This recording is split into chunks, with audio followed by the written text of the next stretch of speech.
प्रतीक अभी अभी ऑफिस से थका हारा घर में आया ही था कि मंजू जी उसके सामने आ गई। इससे पहले कि वो कुछ कहता, मंजू जी ने ही कहा, अरे बेटा, 1 मिनट रुक, जरा मेरे कमरे में आना, मुझे तुमसे कुछ बात करनी है। कहते हुए मंजू जी अपने कमरे की तरफ रवाना हो गई। अपनी मम्मी का आदेश पाते ही प्रतीक भी थोड़ा हैरान रह गया। आखिर मम्मी को क्या बात करनी है जो उसे ऑफिस से आते ही अपने कमरे में बुला लिया। सोचते हुए उसने अपना बैग वहीं सोफे पर रखा और मंजू जी के पीछे पीछे उनके कमरे में आ गया। कमरे में आने के बाद प्रतीक ने पूछा, क्या बात है मम्मी, जो आपने मुझे कमरे में बुला लिया? कोई भी बात थी तो आप मुझसे बाहर ही कर लेती, यहाँ कमरे में बुलाने की क्या जरूरत थी? उसकी बात सुनकर मंजू जी ने इधर उधर देखा और अपनी आवाज धीरे करते हुए उससे कहा, पहले तू दरवाजा बंद कर और यहाँ आकर बैठ, फिर बात करती हूँ। दरवाजा बंद कर। क्या कर रही हो मम्मी? जो भी बात है ऐसे ही कर लो ना। हमारे घर में चोरी छुपे कब से बात होने लगी? प्रतीक ने अपना सिर खुजाते हुए कहा, अरे दीवारों के भी कान होते हैं और कुछ बातें ऐसी होती हैं जिन्हें चोरी छुपे ही की जाएं तो ज्यादा बेहतर है। कहते हुए मंजू जी खुद ही दरवाजे के पास आईं और दरवाजा बंद कर प्रतीक को अपने पास बिठाते हुए बोली, ये चल क्या रहा है घर में? तुझे कुछ पता भी है या नहीं कि तेरी नाक के नीचे क्या हो रहा है? किस बारे में बात कर रही हो मम्मी? जो भी है खुलकर बोलो, ये पहेलियां मत बुझाओ। वैसे भी मैं बहुत थका हुआ हूँ, मैं किसी भी फालतू चीज दिमाग में लाना नहीं चाहता। अरे तू तो ऐसा ही रह जाएगा, सीधा साधा गंवार सा। और तेरी पत्नी पता नहीं क्या गुल खिलाकर निकल जाएगी। बाद में मत कहना कि मैंने तुझे चेताया नहीं था। अरे मम्मी, बात को गोल गोल मत घुमाओ। जो भी कहना है साफ साफ कहो। मैं थक गया हूँ और आराम करना चाहता हूँ। बस तू तेरी थकावट और तेरे काम से मतलब रख। तुझे कोई लेना देना नहीं कि तेरे घर के अंदर हो क्या रहा है। एक बात बता मुझे, ये बहू कर क्या रही है? मंजू जी अपने हाथों को नचाते हुए बोली, क्या कर रही है बरखा? सब कुछ ठीक तो चल रहा है, फिर आपको क्या परेशानी हो रही है? मंजू जी ने बरखा का नाम सुनते ही अपने होंठ भींचे और चेहरे पर एक अजीब सा व्यंग ले आई। उन्होंने खिड़की के पर्दे को थोड़ा और सरकाया, जैसे बाहर कोई उनकी बातें सुन रहा हो। फिर प्रतीक के बिल्कुल करीब आकर फुसफुसाते हुए बोली, क्या कर रही है बरखा? मुझसे पूछ रहा है? अरे आंखें खोल अपनी प्रतीक। जो लड़की कल तक सुबह 6 बजे उठकर पूरे घर के लिए चाय बनाती थी, चौका बर्तन संभालती थी, वो पिछले 2 महीनों से सुबह के 9-9 बजे तक सोकर उठ रही है। और जब उठती है तो सीधे अपने उस चमचमाते हुए लैपटॉप के सामने बैठ जाती है। हाथ में चाय का कप ऐसे पकड़ती है जैसे इस घर की महारानी हो। प्रतीक ने राहत की सांस ली और मुस्कुराते हुए कहा, धत तेरे की मम्मी, आप भी ना, इतनी सी बात के लिए आपने दरवाजा बंद करवाया। मैंने तो सोचा था पता नहीं क्या हो गया है। आपको पता है ना, बरखा ने 2 महीने पहले ही एक नई कंपनी में रिमोट जॉब शुरू की है। उसकी कंपनी यूएस के क्लाइंट्स के साथ काम करती है। बेचारी रात रात भर जाग कर लैपटॉप पर काम करती है, मीटिंग्स अटेंड करती है। अगर वो सुबह थोड़ी देर से उठती है तो इसमें क्या गलत है? गलत है प्रतीक, बहुत कुछ गलत है। मंजू जी ने अपनी आवाज थोड़ी और तीखी की। तू तो ठहरा सीधा साधा लड़का, दिन भर ऑफिस में खटता है। तुझे क्या पता कि पीठ पीछे क्या गुल खिल रहे हैं?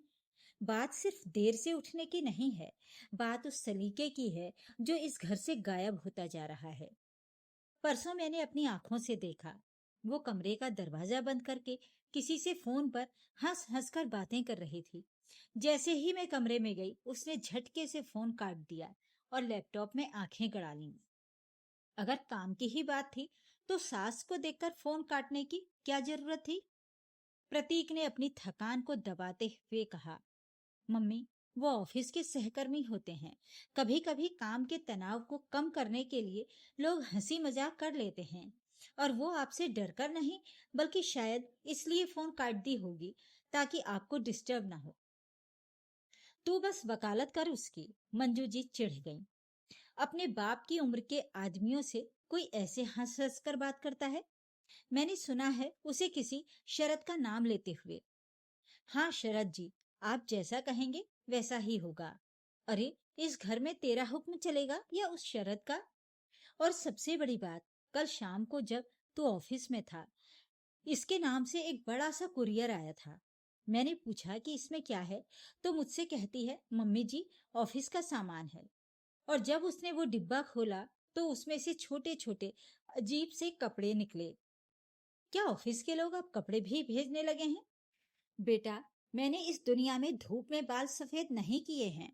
लड़की हाथ से निकल रही है। अगर अभी नहीं संभला तो एक दिन ये मॉडर्न बहू तेरे सिर पर बैठकर नाचेगी और तू कुछ नहीं कर पाएगा। प्रतीक अब सचमुच असहज हो गया था। एक तरफ दफ्तर की थकान, दूसरी तरफ माँ के ये गंभीर आरोप। हालांकि उसे बरखा पर पूरा भरोसा था, लेकिन शरद नाम और उस कुरियर वाली बात ने उसके दिमाग में एक छोटा सा संशय पैदा कर दिया था। उसने गहरी सांस ली और कहा, ठीक है मम्मी, मैं बरखा से इस बारे में बात करूंगा, लेकिन प्लीज आप घर में कोई तमाशा मत खड़ा करना। मैं हाथ मुंह धोकर आता हूँ। प्रतीक जब अपने कमरे में पहुंचा तो वहां का नजारा हमेशा की तरह ही था, लेकिन आज माँ की बातों की वजह से उसे हर चीज में एक नया कोण नजर आ रहा था। कमरे में हल्की रोशनी थी। बरखा बेड पर बैठी हुई थी। उसके कानों में हेडफोन लगे थे और उसकी उंगलियां कीबोर्ड पर तेजी से चल रही थीं। उसके चेहरे पर एक अजीब सी गंभीरता थी। प्रतीक के अंदर आने पर भी बरखा ने सिर उठाकर नहीं देखा। वो अपनी स्क्रीन में पूरी तरह खोई हुई थी। प्रतीक ने अपना ऑफिस बैग साइड टेबल पर रखा और बरखा के पास जाकर बैठ गया। उसने बरखा के कंधे पर हाथ रखा। बरखा ने चौंक कर हेडफोन हटाया और एक फीकी मुस्कान के साथ कहा, ओह प्रतीक, तुम कब आए? मुझे पता ही नहीं चला। आज बहुत ज्यादा काम है। एक बड़ा प्रोजेक्ट डिलीवर करना है। प्रतीक ने उसकी आंखों में देखा। वहां थकान तो थी, लेकिन साथ ही एक अजीब सी चमक भी थी, जिसे प्रतीक ने पहले कभी नहीं देखा था। प्रतीक ने पूछा, बरखा, सब ठीक तो है ना? आजकल तुम बहुत व्यस्त रहने लगी हो। घर के लिए, मम्मी के लिए या मेरे लिए तुम्हारे पास वक्त ही नहीं बचता। बरखा ने लैपटॉप को थोड़ा तिरछा करते हुए कहा, प्रतीक, तुम तो जानते हो ना कि ये जॉब मेरे लिए कितनी जरूरी थी। पिछले 2 साल से मैं घर पर खाली बैठी थी। अब जब मुझे अपनी काबिलियत साबित करने का मौका मिला है, तो मुझे थोड़ी मेहनत तो करनी ही होगी। और मम्मी जी का क्या है, वो तो छोटी छोटी बातों का बतंगड़ बनाती रहती हैं। मम्मी कह रही थी कि कल तुम्हारा कोई कुरियर आया था। प्रतीक ने बात को घुमाकर असली मुद्दे पर लाते हुए पूछा। बरखा के चेहरे का रंग पल भर के लिए बदला, लेकिन उसने तुरंत खुद को संभाल लिया। उसने कहा, हाँ, वो कंपनी की तरफ से कुछ मर्चेंडाइज आया था। टी शर्ट्स और कुछ सामान थे। मम्मी जी ने उसे भी मुद्दा बना लिया क्या? और शरद कौन है? प्रतीक ने सीधे उसकी आंखों में झांकते हुए पूछा। इस बार बरखा सचमुच असहज हो गई। उसने अपना लैपटॉप बंद किया और बेड से उठकर खड़ी हो गई। उसने कहा, प्रतीक, तुम मुझ पर शक कर रहे हो? शरद मेरे प्रोजेक्ट का लीड है। मुझे उससे हर घंटे अपडेट लेना पड़ता है और देना पड़ता है। क्या अब मैं अपने ऑफिस के सीनियर से बात भी नहीं कर सकती? तुम्हारी मम्मी ने तुम्हारे कान भरना शुरू कर दिया और तुम उनके बहकावे में आ गए। मैं शक नहीं कर रहा हूँ बरखा, प्रतीक ने शांत रहने की कोशिश करते हुए कहा, लेकिन जब मम्मी कहती हैं कि तुम उनसे बातें छुपाती हो, दरवाजा बंद करके हंसती हो, तो मुझे बुरा लगता है। हम एक परिवार हैं। यहाँ कुछ भी छुपा हुआ नहीं होना चाहिए। छुपाना और प्राइवेसी में फर्क होता है प्रतीक, बरखा ने तीखे लहजे में कहा। जब मैं मीटिंग में होती हूँ तो घर का शोर ना आए, इसलिए दरवाजा बंद करती हूँ। अगर तुम्हें मुझ पर भरोसा नहीं है तो कहो, मैं आज ही ये नौकरी छोड़ देती हूँ और फिर से चौके बर्तन में लग जाती हूँ। यही चाहती है ना तुम्हारी मम्मी? बरखा की आंखों में आंसू आ गए थे। प्रतीक का दिल पिघल गया। उसने आगे बढ़कर बरखा को गले लगा लिया और कहा, आई एम सॉरी बरखा, मेरा वो मतलब नहीं था। मुझे तुम पर पूरा भरोसा है। बस मम्मी की बातें सुनकर मैं थोड़ा परेशान हो गया था। तुम अपना काम करो, मैं फ्रेश होने जाता हूँ। बरखा ने प्रतीक की पीठ थपथपाई, लेकिन उसकी आंखें कमरे की अलमारी की तरफ टिकी थीं, जहां उसने वो कुरियर का डिब्बा छुपा कर रखा था। उस डिब्बे में कोई मर्चेंडाइज नहीं था, बल्कि कुछ ऐसा था जो अगर प्रतीक देख लेता तो शायद आज ही इस घर में भूचाल आ जाता। अगली सुबह मंजू जी रसोई में चाय बना रही थी। उनकी आंखें बार बार घड़ी की सुइयों पर जा रही थीं। सुबह के 8 बज चुके थे, लेकिन बरखा के कमरे का दरवाजा अभी भी बंद था। प्रतीक डाइनिंग टेबल पर बैठा अखबार पढ़ रहा था, लेकिन उसका ध्यान भी कमरे के दरवाजे पर ही था। मंजू जी ने चाय का कप प्रतीक के सामने पटकते हुए कहा, देख ले अपनी लाडली को, 8 बज गए हैं, सूरज सिर पर आ गया है, पर महारानी की नींद नहीं खुली। आज मेरी सहेलियां आने वाली हैं, भजन कीर्तन है घर में।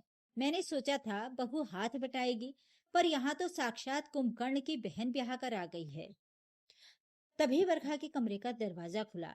वो बिखरे बालों और थके हुए चेहरे के साथ बाहर निकली। उसने नाइटी के ऊपर एक लंबा सा श्रग डाल रखा था। उसने सीधे रसोई की तरफ कदम बढ़ाए। गुड मॉर्निंग मम्मी जी। गुड मॉर्निंग प्रतीक, उसने बुझे हुए स्वर में कहा। हाँ, बहुत गुड मॉर्निंग, मंजू जी ने ताना मारा। जब दिन आधा ढल जाए तब तो मॉर्निंग गुड ही होगी। बहू, जरा ये तो बता, आज नाश्ते में क्या बनेगा, या फिर आज भी ऑनलाइन मंगाने का इरादा है? बरखा ने एक गहरी सांस ली। वो बहस के मूड में नहीं थी। उसने कहा, मम्मी जी, मैं बस 5 मिनट में फ्रेश होकर आती हूँ और पोहा बना देती हूँ। मेरी 9 बजे एक बहुत इंपॉर्टेंट क्लाइंट कॉल है। कॉल है या कॉल गर्ल की तरह? मंजू जी के मुंह से शब्द निकलने ही वाले थे कि प्रतीक ने उन्हें बीच में ही टोक दिया। मम्मी प्लीज, अपने शब्दों का ध्यान रखिए। मंजू जी ने पैर पटकते हुए कहा, अच्छा, अब मैं अपने ही घर में सोच समझकर बोलूंगी। प्रतीक, तू अपनी पत्नी के पल्लू से ऐसा बंधा है कि तुझे माँ की बातें जहर लग रही हैं। जाकर पूछ अपनी पत्नी से कि रात के 3 बजे वो बालकनी में खड़े होकर किससे बातें कर रही थी। मैं कल रात पानी पीने उठी थी, तब मैंने इसे देखा था। लाल रंग की बत्ती जल रही थी इसके फोन पर, और ये फुसफुसा रही थी। प्रतीक ने अखबार छोड़ दिया और बरखा की तरफ देखा। बरखा का चेहरा एकदम सफेद पड़ चुका था। वो बिना कुछ बोले वापस अपने कमरे की तरफ भाग गई और दरवाजा बंद करके अंदर से लॉक कर लिया। प्रतीक अपनी माँ से बोला, मम्मी, आप बात को बढ़ा रही हैं। मैं बढ़ा रही हूँ या वो बढ़ा रही है, ये तो वक्त ही बताएगा बेटा। बस हाथ से निकल जाने दे उसे, फिर रोते रहना। मंजू जी ने चाय की आखिरी चुस्की लेते हुए कहा। प्रतीक उस दिन ऑफिस तो गया, लेकिन उसका मन काम में बिल्कुल नहीं लगा। कंप्यूटर स्क्रीन पर कोट्स की जगह उसने बरखा का डरा हुआ चेहरा और माँ के तीखे शब्द दिखाई दे रहे थे। क्या सचमुच बरखा कुछ छुपा रही थी? शरद कौन था? वो रात के 3 बजे बालकनी में किससे बात कर रही थी? और वो कुरियर में क्या था?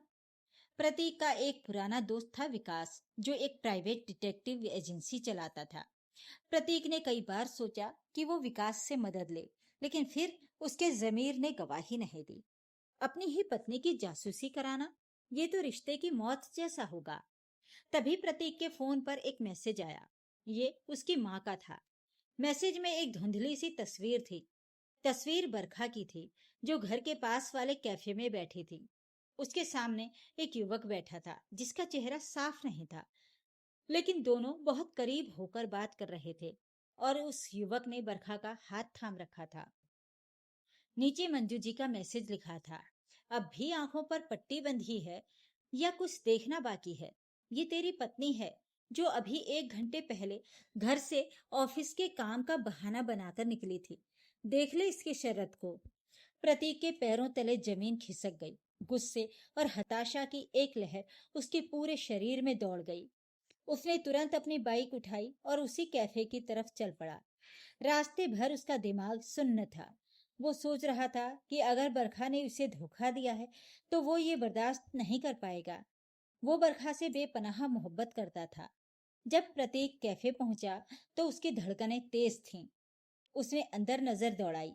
कोने की एक टेबल पर बरखा बैठी थी, लेकिन उसके सामने जो शख्स था, उसे देखकर प्रतीक के कदम वहीं ठिठक गए। वो कोई शरद नहीं था। वो शख्स कोई और था, जिसे प्रतीक बहुत अच्छी तरह जानता था।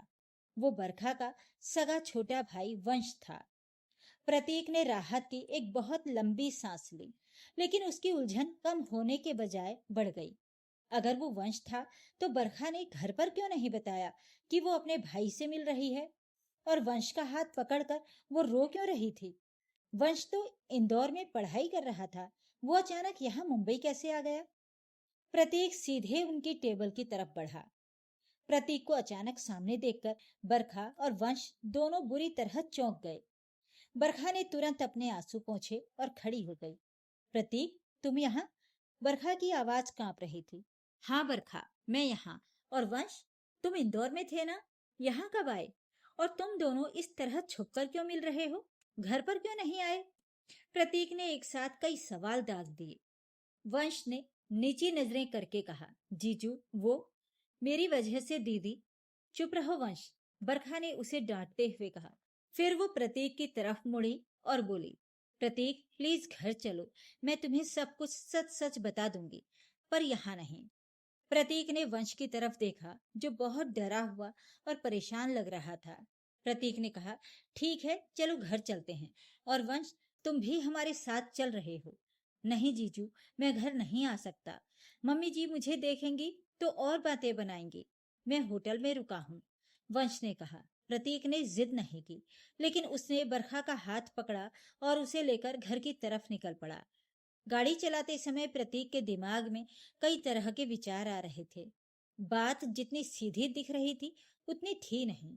जैसे ही प्रतीक और बरखा घर के अंदर दाखिल हुए, मंजू जी सोफे पर विजयी मुस्कान के साथ बैठी थीं। उन्हें लगा कि आज तो बहू रंगे हाथों पकड़ी गई है और प्रतीक अब उसे घर से निकाल देगा। आ गए दोनों, मंजू जी ने तंज कसा। क्यों बहू, कैसा रहा ऑफिस का काम? कॉफी अच्छी थी कैफे की? बरखा ने कोई जवाब नहीं दिया। वो सीधे अपने कमरे की तरफ बढ़ने लगी, लेकिन मंजू जी ने उसका रास्ता रोक लिया। कहाँ जा रही हो? अब चोरी पकड़ी गई है तो मुंह छुपाने की जगह ढूंढ रही हो? प्रतीक बोल क्यों नहीं रहा है कुछ? देख लिया अपनी आंखों से इस उल्टा के लक्षण? मम्मी बस कीजिए, प्रतीक इस बार बहुत तेज चिल्लाया। मंजू जी उसकी आवाज सुनकर सहम गईं। उन्होंने प्रतीक को कभी इस तरह चिल्लाते हुए नहीं देखा था। प्रतीक, तू मुझ पर चिल्ला रहा है इस औरत के लिए? मंजू जी की आंखों में नकली आंसू आ गए। मम्मी, वो जिससे मिल रही थी वो कोई गैर नहीं बल्कि उसका भाई वंश था। प्रतीक ने सच सामने रखा। मंजू जी पल भर के लिए सकपका गईं, लेकिन उन्होंने तुरंत पासा पलटा। वंश था तो अपने सगे भाई से कोई चोरों की तरह कैफे में मिलता है? घर क्यों नहीं लाया उसे? और अगर भाई ही था तो रात के 3 बजे बालकनी में किससे बातें हो रही थी? उस शरत का क्या और वो कुरियर का क्या? बरखा जो अब तक चुप थी, उसका सब्र का बांध टूट गया। वो अपने कमरे में गई और अलमारी से वो कुरियर का डिब्बा लेकर आई। उसने वो डिब्बा जोर से डाइनिंग टेबल पर पटक दिया। देखना चाहती हैं ना आप कि इस डिब्बे में क्या है? देखिए, बरखा ने चिल्लाते हुए कहा। प्रतीक और मंजू जी दोनों ने डिब्बे के अंदर देखा। उसमें कुछ अजीब से नायलॉन के धागे, छोटे छोटे इलेक्ट्रॉनिक सर्किट्स, कुछ रंग बिरंगे पत्थर और एक अजीब सी मशीन थी। वो कोई कपड़े या गहने नहीं थे। ये क्या है बरखा? प्रतीक ने हैरान होकर पूछा। बरखा सोफे पर बैठ गई और फूट फूट कर रोने लगी। प्रतीक उसके पास बैठा और उसे संभालते हुए बोला, बरखा प्लीज बताओ, ये सब क्या है? तुम इतनी परेशान क्यों हो? बरखा ने अपने आंसू पोंछे और कहना शुरू किया, प्रतीक, वंश इंदौर में इंजीनियरिंग कर रहा है, ये तो तुम जानते हो। लेकिन तुम्हें ये नहीं पता कि 6 महीने पहले कॉलेज के कुछ लड़कों ने उसे एक ऑनलाइन गेमिंग और सट्टेबाजी के जाल में फंसा लिया था। वंश नादान था, वो हारता गया और उन लोगों ने उस पर करीब 5 लाख रुपए का कर्ज चढ़ा दिया। प्रतीक और मंजू जी दोनों सन्न रह गए। बरखा ने आगे कहा, उन गुंडों ने वंश को धमकी दी थी कि अगर उसने पैसे नहीं चुकाए तो वे उसकी जान ले लेंगे और कॉलेज में उसका करियर बर्बाद कर देंगे। वंश ने डर के मारे मुझे ये बात बताई। माँ पापा को बताते तो वे सदमे से ही मर जाते, इसलिए मैंने ये जिम्मेदारी उठाई। लेकिन तुम्हारे पास इतने पैसे कहाँ से आते? प्रतीक ने पूछा। इसीलिए मैंने ये नौकरी ज्वाइन की थी, बरखा ने प्रतीक की आंखों में देखते हुए कहा। लेकिन सिर्फ इस नौकरी की सैलरी से काम नहीं चल रहा था, इसलिए मैंने शरद के साथ एक पार्ट टाइम प्रोजेक्ट शुरू किया। शरद मेरी पुरानी कंपनी का सीनियर है। वो एक फ्रीलांसिंग टेक प्रोजेक्ट पर काम कर रहा था, जिसमें रोबोटिक्स और कोडिंग का काम था। ये जो डिब्बे में सामान है, ये उसी रोबोटिक्स प्रोजेक्ट के पार्ट्स हैं, जिन्हें मुझे घर पर असेंबल करना था। शरद मुझे इस काम के अतिरिक्त पैसे दे रहा था। मंजू जी का मुंह खुला का खुला रह गया। बरखा ने रोते हुए आगे कहा, यूएस की शिफ्ट खत्म होने के बाद मैं रात को 2 से 4 बजे तक शरद के साथ कोडिंग की गड़बड़ियों को ठीक करने के लिए बात करती थी। मैं कमरे में बात इसलिए नहीं करती थी क्योंकि प्रतीक सो रहा होता था और मैं उसकी नींद खराब नहीं करना चाहती थी। इसलिए मैं बालकनी में जाकर फुसफुसाकर बात करती थी। और कल रात जो मैंने फोन झटके से काटा था, वो इसलिए क्योंकि शरद मुझे बता रहा था कि वंश के कॉलेज के पास कुछ गुंडे देखे गए हैं। मैं डर गई थी और मम्मी जी को अचानक सामने देखकर मैं और घबरा गई। प्रतीक ने पूछा, तो आज वंश से क्यों मिल रही तुम? वंश डरकर इंदौर से यहाँ भाग आया है, बरखा ने कहा। मैंने जो पिछले 2 महीनों में दिन रात जागकर मम्मी जी के ताने सुनकर अपनी सेहत खराब करके जो पैसे कमाए थे, वो सारे पैसे आज मैं वंश को देने गई थी, ताकि वो उन सटोरियों का कर्ज चुका सके और अपनी जिंदगी वापस पटरी पर ला सके।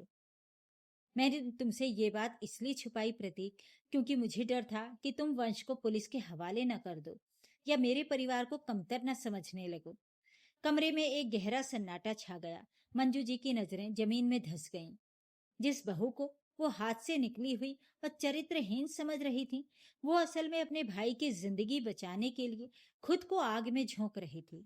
वो बहू जिसे वो कामचोर कह रही थी, वो 24 घंटे में से 18 घंटे काम कर रही थी ताकि अपने परिवार का सम्मान बचा सके। प्रतीक की आंखों में भी आंसू आ गए। उसे अपनी माँ की बातों में आने और बरखा पर जरा सा भी संशय करने के लिए खुद पर ग्लानि महसूस हो रही थी। वो बरखा के सामने घुटनों के बल बैठ गया और उसके दोनों हाथ अपने हाथों में ले लिए। मुझे माफ कर दो बरखा, प्रतीक ने रूंधे गले से कहा।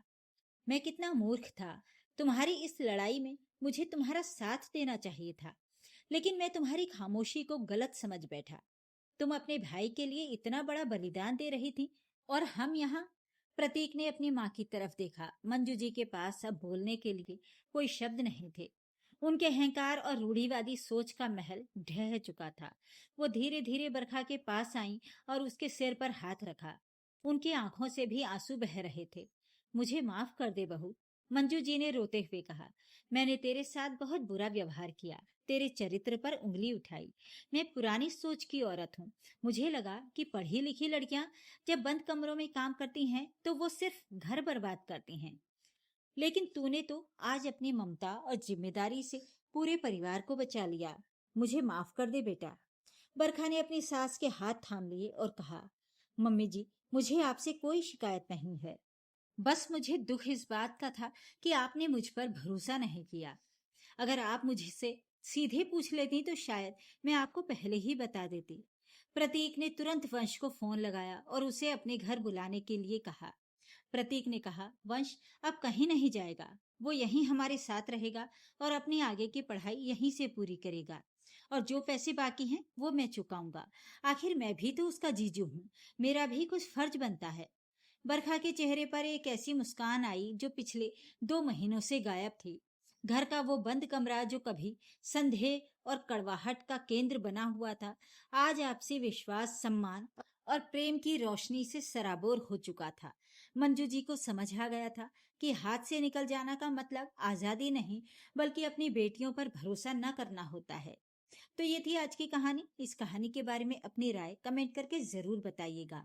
वीडियो को लाइक करें, शेयर करें और मेरे चैनल को सब्सक्राइब भी जरूर कर लीजिएगा। धन्यवाद।